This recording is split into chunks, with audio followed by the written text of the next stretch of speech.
Party బాధ్యతలు స్వీకరించిన షర్మిల వచ్చే ఎన్నికల్లో అసెంబ్లీ నుంచి బరిలోకి దిగుతున్నారు. ఎక్కడ్నుంచి పోటీ చేస్తారని షర్మిలను అడిగితే సమాధానం రాకపోవచ్చు. అదే చంద్రబాబును అడిగితే టక్కున వస్తుంది. చంద్రబాబు స్క్రిప్టుతో పాటు చంద్రబాబు కబంధ హస్తాల్లో ఉన్న షర్మిల ఆయన చెప్పిన నియోజకవర్గం నుంచి బరిలోకి దిగబోతున్నారు అంటూ టీడీపీలోనే డిస్కషన్ జరగటం విశేషం.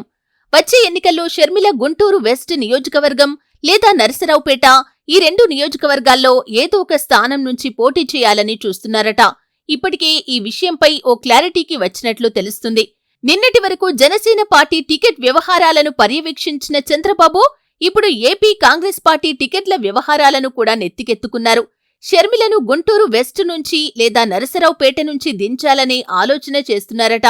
ఈ మేరకు ఇప్పటికే ఇటీవలే వైసీపీ నుంచి టీడీపీలోకి చేరిన లావు శ్రీకృష్ణ దేవరాయలుతోనూ సమాలోచనలు జరిపారట. ఈ రెండు నియోజకవర్గాల నుంచి షర్మిల పోటీ చేస్తే వైఎస్సార్ కాంగ్రెస్ పార్టీ ఓట్లు భారీగా చీలతాయని, 7 నుంచి 10 నియోజకవర్గాల్లో ప్రభావం ఉంటుందని భావిస్తున్నారట. మంగళగిరిలో లోకేష్ గెలుస్తాడో లేదో తర్వాత సంగతి. ముందైతే షర్మిలను అసెంబ్లీకి తీసుకురావాలనే గట్టి పట్టుదలతో ఉన్నారట చంద్రబాబు. పవన్ కళ్యాణ్ గెలుపు ఓటములతో సంబంధం లేదు. కొత్త చెల్లి షర్మిల విజయం కోసం మాత్రం బాగా కసితో ఉన్నారట బాబు. గత ఎన్నికల్లో కుమారుడు లోకేష్ ఓడిపోయాడు. పవన్ కళ్యాణ్ 2 చోట్ల ఓటమి చెందారు. ఈసారి వాళ్ళిద్దరినీ ఎలాగైనా గెలిపించుకోవాలనే తపన, వ్యూహం ఏమీ లేని చంద్రబాబు షర్మిల విషయంలో మాత్రం చాలా ఎక్కువగా ఆలోచించటంతో పాటు మరింత శ్రద్ధాభక్తులు ప్రదర్శిస్తున్నారట. మా టికెట్ల సంగతి తేల్చండి మహాప్రభో అని టీడీపీ ఆశావహులు నెత్తినోరు బాదుకుంటుంటే మీకు టికెట్లు ఇచ్చినా గెలుస్తారో లేదో, అదే షర్మిలకు మైలేజిస్తే పార్టీ గెలుస్తుంది, షర్మిల గెలిస్తే నేను గెలిచినట్లే అని స్వయం తృప్తి, ఆనందంలో ఉన్నారట చంద్రబాబు. వారం 10 రోజులుగా షర్మిల పోటీ చేసే సీటు విషయంలోనూ లోతైన డిస్కషన్ చేస్తున్నారట చంద్రబాబు.